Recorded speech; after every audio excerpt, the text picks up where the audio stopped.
नमस्कार दोस्तों, आज के इस एपिसोड में हम एक ऐसी महान शख्सियत के बारे में बात करने जा रहे हैं जिनसे जितना सीखा जाए उतना कम। बहुत कम ऐसे लोग पाए जाते हैं समाज में जिन्होंने हर क्षेत्र में अपना एक अग्रणी स्थान बनाया होता है। हम उनके हर बोल में, हर कर्म में, उनके व्यवहार में कुछ ऐसी विशेष बात देखते हैं जिनसे हमें सीखा जा सकता है और अपने जीवन को हम बेहतर बना सकते हैं। जी हाँ, आज हम बात करेंगे एक महान शख्सियत के बारे में, ब्रह्मा कुमारी संस्थान की ब्रह्मा कुमारी नलिनी दीदी, जिनका जीवन अपने आप में एक इतना बड़ा उदाहरण है कि हम जितना उनके बारे में पढ़ें, जितना उनके बारे में हम सुने, कम ही लगता है। उनके बारे में बातचीत करने के लिए आज हमने स्टूडियो में आमंत्रित किया है मुंबई घाटकोपर से ब्रह्मा कुमारी शक्कू दीदी। दीदी ओम शांति। ओम शांति। बहुत बहुत स्वागत दीदी आपका हमारे इस कार्यक्रम में। जी दीदी, मैं पढ़ रही थी नलिनी दीदी के बारे में और मुझे उत्सुकता हुई कि उनको पढ़ने के बाद मैंने जितना उनको पढ़ा, सुना और समझा, मुझे लगा ये कम है। जी, तो क्यों ना आपसे बात की जाए, क्योंकि आप उनके अंग संग बहुत ज़्यादा समय रही। जी, तो सबसे पहले तो मैं उनके बारे में जानना चाहूँगी, उनका एक परिचय आपसे। बिल्कुल जी। ब्रह्मा कुमारी नलिनी दीदी जी जो अपने बाल्य अवस्था 13-14 वर्ष की उम्र में ही बाबा ने उनको अपना बनाया। वो तो पढ़ाई कर रही थी और उनके माता पिता, पूरी फैमिली, परिवार था। तो बाबा का जब से वो बने ना, तब से लेकर के उनके अंदर एक तो ऑलरेडी कई पहले से विशेषताएं थी। फिर बाबा का बनने के बाद इतना जल्दी उन्होंने अपने जीवन में परिवर्तन लाया। हालांकि वो बहुत फैशनेबल थी। जब भी वो आए ना तो बाबा उनको कहते थे, हमारे फाउंडर ब्रह्मा बाबा, हेलो जेंटलमैन, ऐसे कह के उनको बुलाते थे। जी। और बाबा की बहुत वो प्यारी बच्ची थी। कितने वर्ष की थी वो जब आई ज्ञान में? तभी उनकी उम्र 13 से 14 वर्ष तक थी। जी। और उसके बाद जब उन्होंने अपनी कॉलेज लाइफ स्टार्ट किया, लगभग 12वीं तक उन्होंने पढ़ाई किया। जी। फिर जब उनके माता पिता भी इस मार्ग पर आने लगे तो उनके पिताजी को संकल्प आया कि जब मेरी बच्ची ने ये संकल्प किया है कि मुझे ये जीवन अपनानी है, मुझे ब्रह्मा कुमारी बनना है, तो मैं अपनी बेटी को दहेज में सेंटर खोल के दूं। क्या बात। तो उस समय पर हमारे फाउंडर ब्रह्मा बाबा मुंबई में ही थे। ये कौन से समय की बात है? ये 1963 में उसका ओपनिंग हुआ था। क्या बात उस ब्रांच का, घाटकोपर मुंबई। तो उनके पिताजी ने बाबा के आगे बात रखी, उसके 2 वर्ष पूर्व ही रखी, 1960 में, कहाँ खोलें सेंटर। तो फिर घाटकोपर से बहुत सारे बाबा के बच्चे जब बाबा मुंबई में आते थे वाटरलू मेंशन में, तो वहाँ से बाबा की मुरली सुनने आते थे। जी। तो ब्रह्मा बाबा ने उनको राय दिया कि आप घाटकोपर में कोई स्थान देखो, ताकि वहाँ से इतने सारे जो बच्चे आते हैं तो उनको वहाँ आने को सुविधा होगी। तो जब वहाँ मकान देखा तो वो मकान पास करने के लिए भी हमारे फाउंडर ब्रह्मा बाबा खुद आए। जी। और फिर जब उन्होंने 1963 में इनका ओपनिंग किया तो ब्रह्मा कुमारी विश्वविद्यालय में मुझे बहुत सुनाते हुए गर्व महसूस होता है कि ये एक ही ब्रांच है जिस ब्रांच का ओपनिंग डायरेक्ट फाउंडर ने किया। क्या बात। और कोई भी ब्रांच का ओपनिंग डायरेक्ट फाउंडर ने न किया और न अभी हो सकता है। जी। तो ये एक बहुत बड़ी उनकी विशेषता थी। और फिर वो तो सरेंडर हो गए और ये मिसाल उस समय विश्वविद्यालय में पहला बना। और फिर उनके माता, उनके पिता, उनकी बहन सभी सरेंडर हो गए। टोटल फैमिली बाबा के पास सरेंडर हो गई। आपने कहा कि बाबा ने उनको कहा कि हेलो जेंटलमैन। जी। तो ऐसी कौन सी विशेषता बाबा ने उनके अंदर देखी?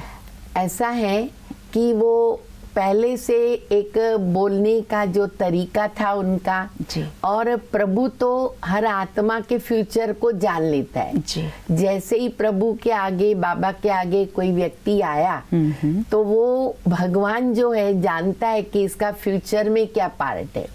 तो उन्होंने तो बहुत कुछ जान लिया होगा कि ये बच्ची आगे जाकर के कितना मेरा नाम रोशन करेगी, कितना विश्व की सेवा करेगी जी।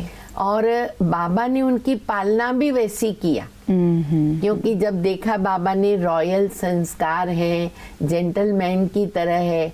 उस दिनों में जबकि फ्लाइट में लोग इतना आना जाना नहीं करते थे, बाबा ने उनको ये भी छुट्टी दिया कि बच्ची तुम फ्लाइट में आना जाना करो।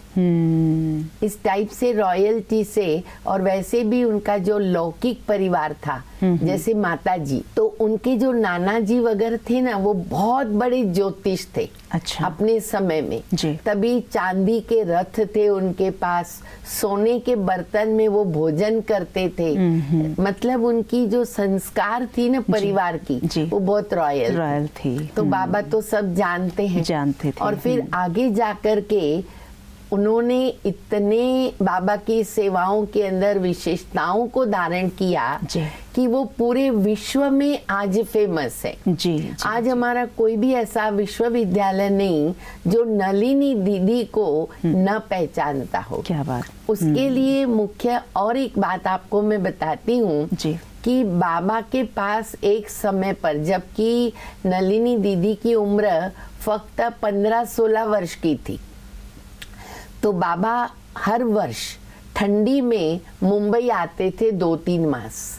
तो बाबा आए हुए थे मुंबई में, बाबा के पास कोई चित्र बंदर का लेके आया। अच्छा। कि बुरा मत सुनो, बुरा मत बोलो, बुरा मत देखो, आके बाबा को दिखाया। महात्मा गांधी जी के समय का वो था ना स्पेशल।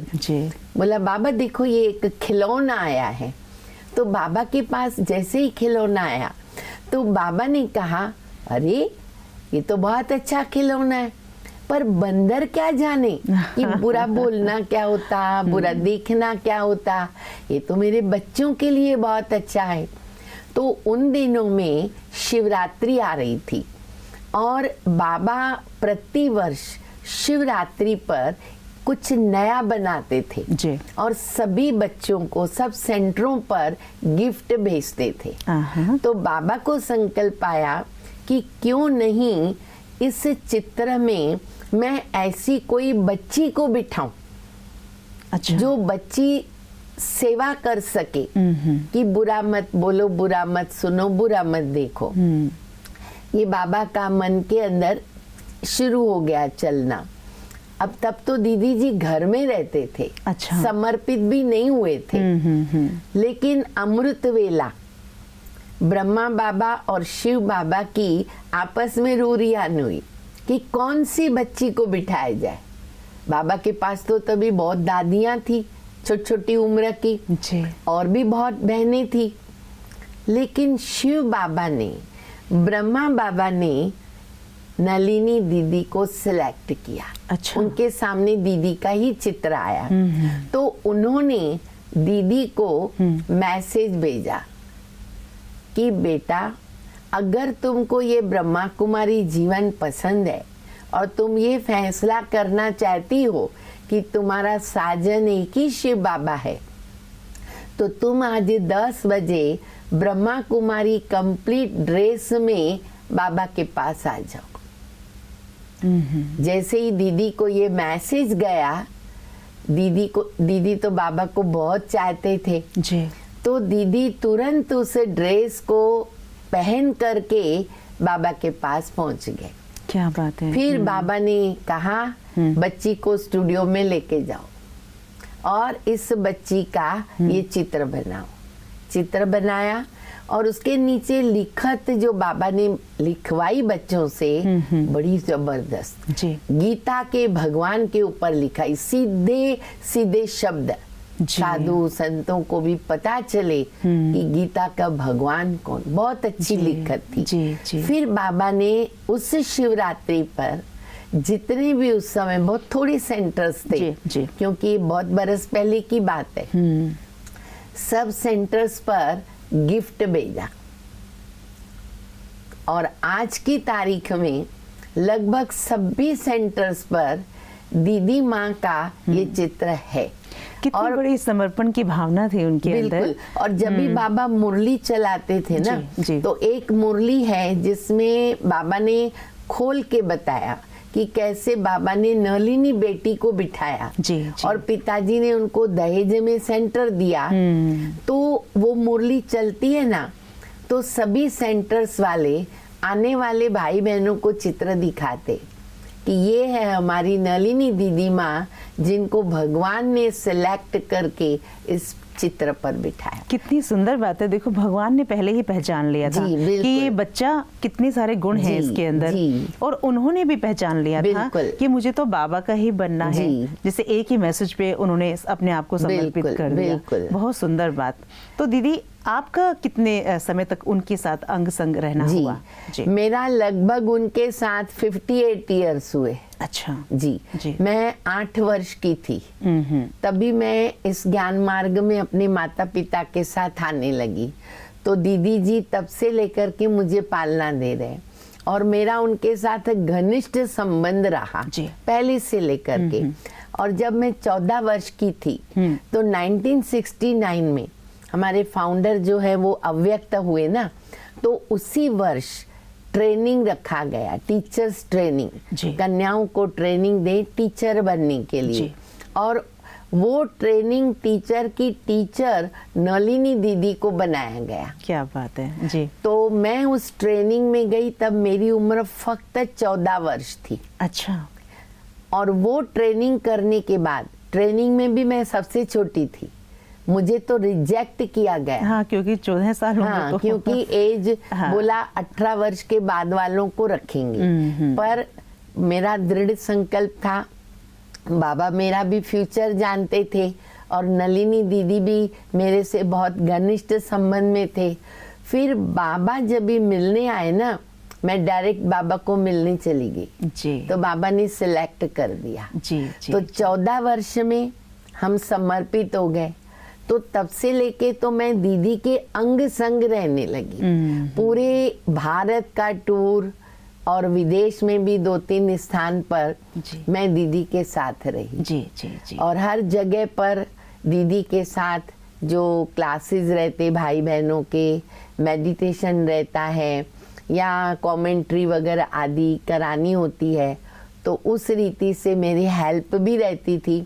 और आगे जाके तो शिव बाबा, ब्रह्मा बाबा का मैं थैंक्स मानती हूँ कि मेरा ट्रांस का पार्ट खुल गया। बहुत सुंदर बात। तो दीदी के साथ जहाँ भी मैं जाती थी ना, तो भोग लगाने के लिए मुझे बिठाया जाता था। क्योंकि बाबा के पास जाती थी, संदेश लेके आती थी।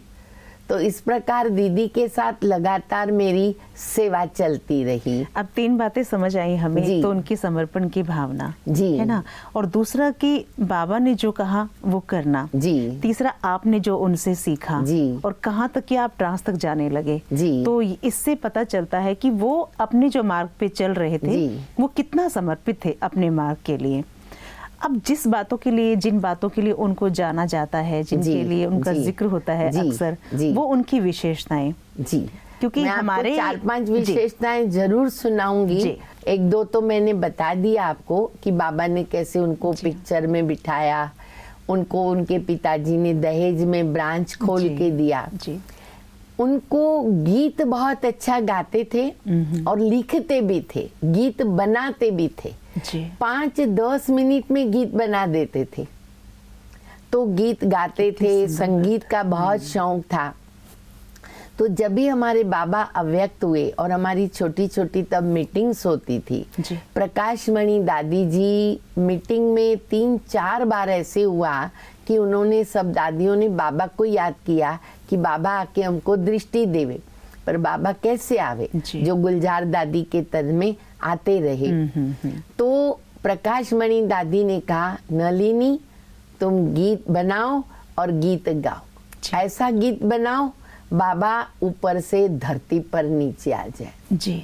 वो 1 बार नहीं, 2 बार नहीं, कम से कम 4 बार ऐसे हुआ।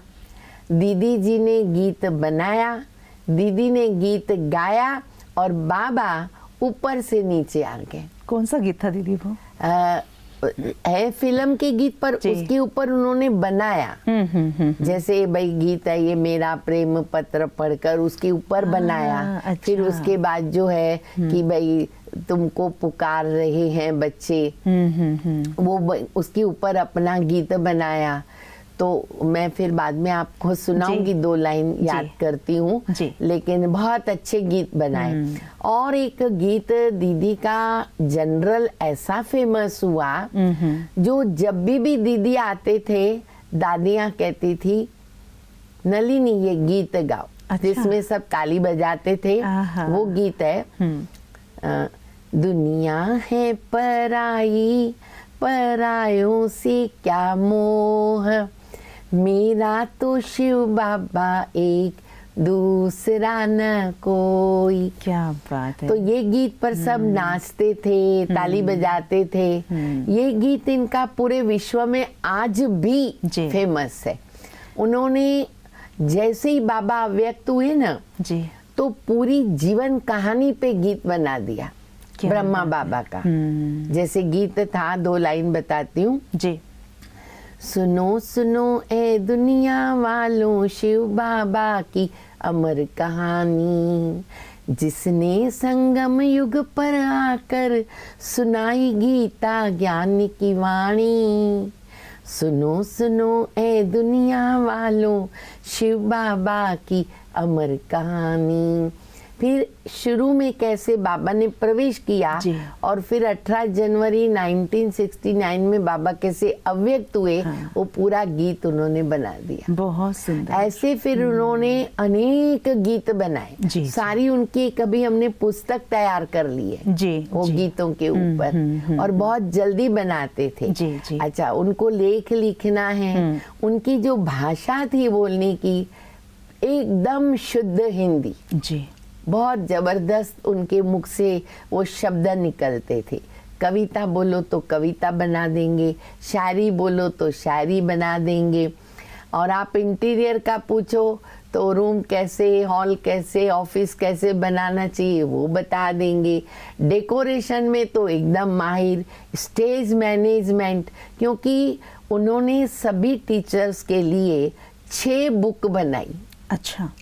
और हर बुक में उन्होंने टॉपिक्स ऐसे रखे कि अगर हमें कोई ट्रेनिंग देने वाला नहीं है जी। हम वो किताब पढ़ कर के एक्सपर्ट बन सकते हैं। हमें मान लो कोई प्रोग्राम करना है, अब मान लो कोई सम्मेलन करना है, कोई कॉन्फ्रेंस है, कैसे तैयारी करूं, स्टार्टिंग से लेके एंड तक उन्हों की लिखत है जी। तो उसको देख करके मेरा कोई भी अगर आधार नहीं है, हेल्पर नहीं है, मैं कर सकती हूँ। इतना उन्होंने इजी सब किताब में बताया हुआ है। उनकी बुद्धि कितनी क्लीन थी ना, बहुत क्लीन। और उनको भगवान कहता था तुम सच की कोड़ी हो, अंदर बाहर बिल्कुल साफ। जी जी जी, ये तभी तो विशेषता। हाँ, देखिए ना कि उनको लगा कि ट्रेनिंग के लिए भी आप किसी पर डिपेंड ना रहें। बिल्कुल है ना, कि अगर समय नहीं है ट्रेनिंग का तो आप किताबें पढ़ के अपने आप को परफेक्ट बना सकते हैं। और किया बहुत टीचरों ने किया।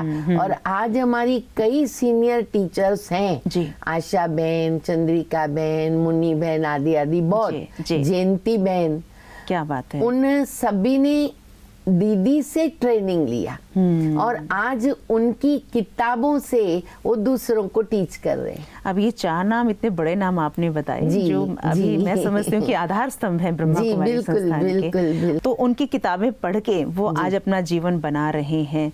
मुझे लगता है कि उनके अंदर जितनी विशेषताएं हैं, उन विशेषताओं को एक एपिसोड में खत्म करना तो थोड़ा मुश्किल ही है। बिल्कुल जी, 2 एपिसोड 3 एपिसोड चाहिए, तब भी जाके वो थोड़ा शॉर्ट में हम बता सकेंगे। जी, मैं समझ सकती हूँ, लेकिन आज के लिए समय हमें इतनी इजाजत नहीं देता। हम फिर आपसे बात करेंगे उनके बारे में, लेकिन आज जितनी चर्चा हमने उनके बारे में की, मैं समझती हूँ हमारे जो दर्शक हैं, खासतौर से जो हमारी महिलाएं दर्शक हैं, वो समझ सकती हैं इस चीज को कि ऐसा कोई ज़रूरी नहीं है कि आप एक जीवन में एक ही कार्य करें। आप एक शरीर में रहते हुए, एक स्थान में, एक घर में रहते हुए भी आप मल्टीटास्कर हो सकते हैं। बिल्कुल, बिल्कुल। आज की इस पूरी चर्चा में हमने ये जाना। बहुत बहुत धन्यवाद। आपका आप बहुत सभी बहुत सुनने वालों का बहुत बहुत धन्यवाद। बहुत बहुत धन्यवाद दीदी। ओम शांति। Thank you. ओम शांति। तो दर्शकों, आज हमने देखा कि कैसी महान शख्सियत धरती पर हैं और जिन्होंने प्रूव किया, साबित किया कि आप एक जीवन में बहुत कुछ कर सकते हैं। अगर आपकी बुद्धि क्लीन है, अगर आपका दिमाग शांत है, आप भगवान को अपना जीवन साथी बनाते हैं या भगवान को अपने अंग संग रखते हैं, तो मुझे नहीं लगता कि दुनिया में कोई ऐसा टास्क है जिसे आप कर नहीं सकते। आज इस कार्यक्रम का हमारा मकसद यही था कि हम ऐसे विशेष व्यक्तित्व के बारे में जानें और उनसे जो शिक्षाएं हमने ली हैं वो अपने जीवन में धारण करें। एक नए विषय के साथ फिर आपके सामने हाजिर होंगे। तब तक के लिए दीजिए इजाज़त। नमस्कार। ओम शांति।